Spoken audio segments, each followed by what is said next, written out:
Vegas Tales, baby. Anyway, cutting class. I skipped study hall and snuck into the school gym. The principal caught me and I got a week's detention. It's really not a very interesting story. Well, that's not the whole story, is it? You didn't mention why you went to the gym. I was helping to set up a surprise party for the principal. His 25th anniversary at our school was coming up, so we had to do something for him. My study hall teacher knew and gave me permission to skip class, but I couldn't say that without ruining the surprise party. Still feel bad about lying to the principal. Now, honey, lying is sometimes okay when it's to help the person you're lying to, like when we got you your glasses. I know, Daddy, but it still feels wrong. The glasses. And where are they now? Is she wearing contacts? Sara used to babysit a little girl named Emily. She really looked up to Sara. She always said she wanted to be just like her when she grew up. One day, Emily had to get glasses, and she looked really cute, but she hated how they looked. She was super self-conscious about it, and she couldn't even stand to go to school anymore. That's when Sara came to me and asked if I could get her vision checked. She figured if she wore glasses too, then Emily wouldn't feel so bad about them anymore. Daddy took me to get tested, but unfortunately my vision was 20/20. I've never seen somebody so disappointed to have good vision. That's when I took Sara to the mall to get her a pair of fake glasses. Daddy's the Let's best. get some fake I ones. started wearing them whenever I was around Emily, and it worked like a charm. She started liking her own glasses almost immediately. So, assisted living facility. I love volunteering there. Some of Sara's best friends are residents there. She's talking about Harold and Eleanor. I've learned so much from them. They love having her there too. They tell me all the time. Walter and I thought we did our fair share of volunteering, but Sara puts us to shame. It really shouldn't count as work if it's fun to do. True. Just like doing this. Oh, I apologize for the mic. Harold is the friendliest person you'll ever meet. He can go on for hours about the past. He used to own the hardware store in town when I was a kid. They had a toy section that was only a few feet wide, but it felt like a full toy store to us kids. You know, the way you're going on about the past makes you sound a little like Harold. Well, I don't think I'm quite the storyteller Harold is. He really likes to go into detail. That's Yeah, true. there's He a- once told me a story about toilet paper that lasted for 20 minutes. It was a good story. We've all heard that one. Harold likes to go on and on about how toilet paper rolls have gotten smaller and smaller over the years. So now you have to buy a 12-pack of toilet paper just to get the same amount of toilet paper that used to come in a 4-pack. He has a point. I mean, if they still made them like they used to, my grocery trips would be a lot easier. He does have a very good point. Sounds like a bit of a crappy story. Eleanor. Eleanor was a phone operator for most of her life. From what she says, there was a time when operators had to manually make phone calls go through. I can't even wrap my head around that. I've known Eleanor for years. She organized the town's first bake sale, and she always had the best Christmas decorations every year when I was growing up. Our town gets very into Christmas lights. Walking around and looking at all the decorated houses, it's a tradition for us. I prefer driving around. It's a lot warmer. Can't disagree with that. Sarah and I don't like the cold No. weather as much as Walter does. Oh, I've always loved the winter. Playing outside in the snow is one of my favorite things growing up. I've made more than my fair share of snowmen. I'm more of a summer girl. Me too. Nah. If it's just you, then yes. Stay nice and warm, cozy in your car. If it's like these, the mother and the father should really be huddled together, all nice and cozy walking down the street. So much nicer. Anyway, summer girl, eh? Walter likes the winter, but you Yes, we will know. not catch me outside if there's snow on the ground. We've never helped Daddy shovel snow once. We just stay inside with the heat cranked up. Believe me, they more than make up for it in the summertime. I can't remember the last time I watered the lawn. We do love finding excuses to work outside during the summer. I'm starting a charity car wash. I already have a Ooh. bunch of other girls signed up. We're starting on Memorial Day. I love the car wash idea. There are always plenty of worthy charities that need the money. Plus, it's a lot of fun. It's like getting to go to a water park for free. Well, I'll go get my bikini ready. I love water parks. One of my favorite things about living in Utah is that we have so many of them. I'm a bit of a water slide enthusiast myself. I'm not really into the water slides. My favorite part is the lazy river. I think Sarah's favorite part is all the attention she gets from boys when she gets to wear her bathing suit. That's nice too, Awesome. but I've always loved water parks. My parents used to take me all the time when I was growing up. My favorite ride is the one where you have to cross a bunch of lily pads while holding on to the rope. Walter always makes it across, though. I mean, that defeats the purpose. You're supposed to fall in. What's the Oh. point of going to a water park if you're not going to get wet? I like the challenge. It's hard to get across. Yeah. Plus, my feet get wet. I don't think he gets it. He gets his tootsies wet. Come on. So, Sarah's parents. My mom and dad live just a few blocks away from us, so I get to see them all the time. Oh, did you think Sara was our daughter? We get that a lot. No. I You just kidnapped don't her. understand why so many people think we're related.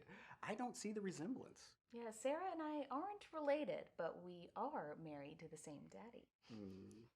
We met Sara when she was 18 and fell in love right away. She became my Colt. second wife 6 months later. Well, I could never live up to his Oh. first wife, though. Alice is amazing. Oh, Sarah's just being modest. She is an incredible wife. She's a crackerjack in the bedroom as well. That's just because I had such a great teacher. Oh, well, Sarah's the real teacher. Did you know that you could use your feet in the bedroom? We had never heard of such a thing, but Sara showed us, and now, by golly, Walter can't get enough of it. And don't forget the thing you do that Alice likes. I have no idea how she comes up with these things. Well, I didn't invent them. I learned them on the internet.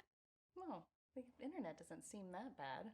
Maybe we should think about getting a computer. Can we, Daddy, please? Please. Please.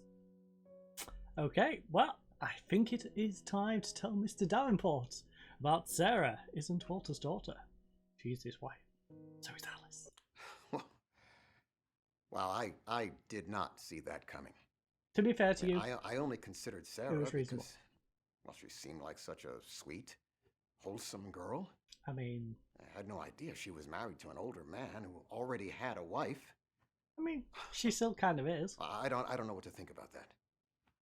Well, that is just very short-minded of you, Mr. Davenport. So, what are you going to do with your hotel? Well, all 4 candidates have potential problems, Agreed. but someone has to take over the hotel. I don't have any more potential heirs, and I've run out of time to keep searching. Now, you've spoken to all of them. Who do you recommend? Me! You have a problem with all. Me! Give it to me. Honestly, Ashley doesn't want to be anywhere near this place. She'll probably just bend it down to the ground. Becca and Todd, it was a scam. Sara, weird situation, but honestly, I think she's probably a kind person at heart. And Mallory, well, trouble just follows Mallory. Sara, congratulations. Well, the only reason I was considering Sara was because she seemed so virtuous. But now that I know she's in a 3-person marriage with 2 older partners, I see no reason to choose her. Well, Mr. Davenport, polygamy isn't really that immoral by Vegas standards. She's not perfect, but no one is. She's still probably the most wholesome person who ever lived. That's a little bit over the top. Vegas The standards. reason I wanted a moral person to run the hotel was because Vegas can be considered synonymous with immorality. I figured the city could use an infusion of the naive, philanthropic worldview that Sara would bring. If she's not the sweet, innocent girl I thought she was, then I see no point in asking her to take over the Bellflower. Okay, that's reasonable. But I also think all of the other options suck. So, Mallory. Murderous Mallory. I thought you said she had an untreatable brain tumor. She does.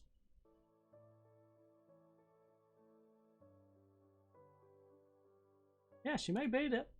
Are we talking about Mallory? I don't think she's had a bit of good luck her entire life. This could be the first I time. think she's cursed. I do. If anybody's going to defy the odds and beat an untreatable tumor, it's not going to be Mallory. I mean, you're right, but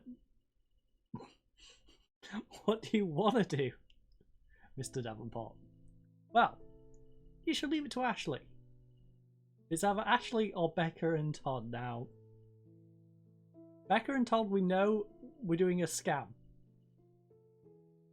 Let's see what he says about Ashley. I'm looking for someone to take over the hotel. If she wants nothing to do with Vegas, she'll probably just sell it. And that defeats the purpose of me selecting her as an heir. I know. They all suck. Pick me. She's ain't more than anyone else. That's true. But it's not about who deserves it the most. The Bellflower is the only legacy I have to leave to this world. Mm-hmm. If it ends up being run by some corporation, then I have no legacy at all. That's fair. Well, fine. You've told us no Ashley, no Mallory, no Sara. What are you going to say about Becca and Todd? Well, if they're not really getting married or spending their honeymoon here, then every reason I had for considering them is invalid. Agreed. But you've told me the others all suck. And that is a lie.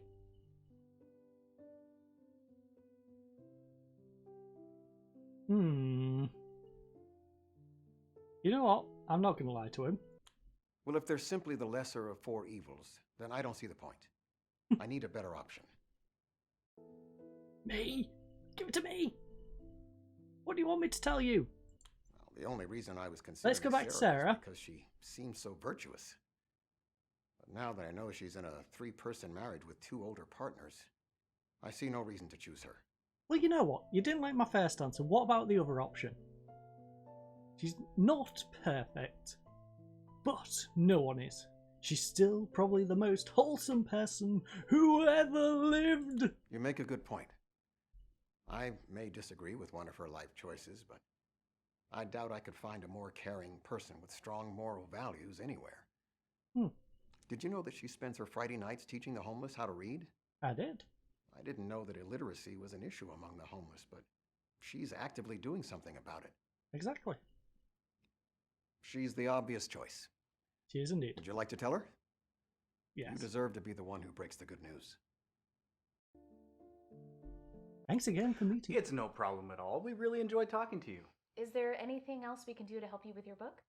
Well, I'd like to announce that you are the winners, or I should say Sara is the winner of a very great prize. There is no book. Mr. Davenport is dying. He asked me to interview select people he was considering leaving this resort to in his will. The book was just a cover. No pages inside. Is there anything we can do to help him? Everyone don't speak at once, please. Mr. Davenport has finished his will. He doesn't have any family or close personal friends. As such, he has decided to leave his entire resort and casino to you, Sara. He has no family and no close friends? That's awful. We'll be here for him, right?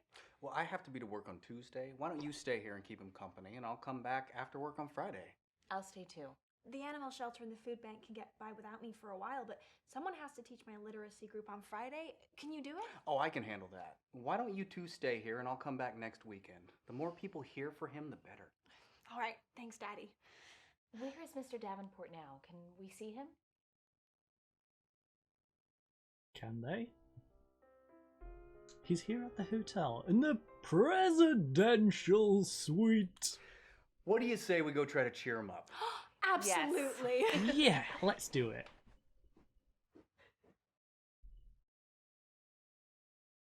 Sara and her family stayed with Mr. Davenport until the very end. They bought a second home in Las Vegas so Sara could run the Bellflower per her wishes. They decided one floor of the hotel to house the homeless full time, and Sara used one of the meeting. Okay, you can read the rest. Cast and crew. So, that was the Vegas Tales. Hopefully you fine ladies and gents enjoyed this story. I don't know if we've got a cutscene after the credits. If we have. Okay, let's start with our first There we word. go. All right, can we sound it out? K. Mm-hmm. A. Yep. T. Okay, now let's try putting some letters together. You mind? I was doing that. Press The S key on your keyboard allows you to skip videos on all future playthroughs. But, as I was saying, I thank you all for joining us. I hope you all have a lovely night, and goodbye.